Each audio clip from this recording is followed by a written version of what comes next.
सबिया साहिबा, शाहिद आया था। सुबह की शिकार पार्टी में इनवाइट किया है। बारान और दिलान भी वहां इनवाइटेड है।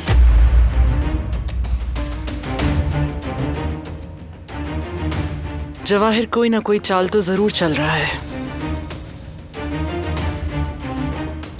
न जाने इस बार क्या सोचा है उसने। उससे कहो हम आएंगे। दिलान और बारान को मैं उसके रहमो करम पे नहीं छोड़ सकती।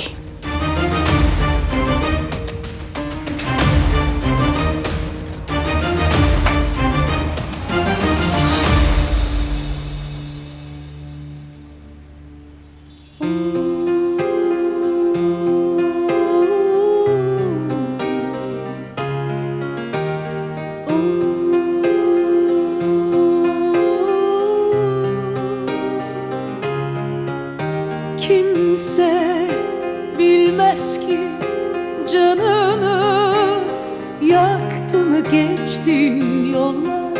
Senin de yüzünde iz bırakmış yıllar.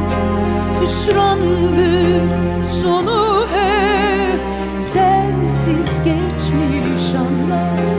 Olur da gidersen bir gün yaz, gönlüne yaz, ömrüne yaz.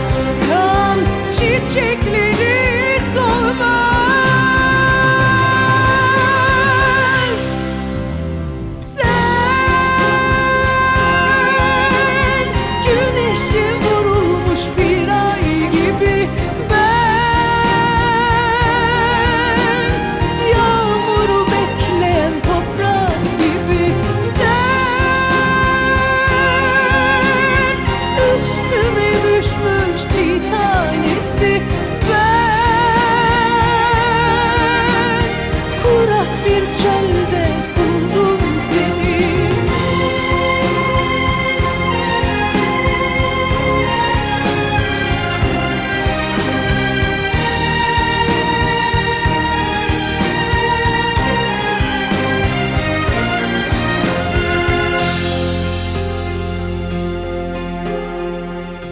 आज बहुत थक गई हो,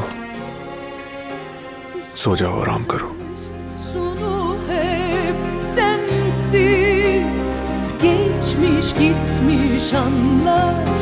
Olur da gidersen belki bir gün yaz, gönlüne yaz, ömrüne yaz. Kan çiçekleri solmaz.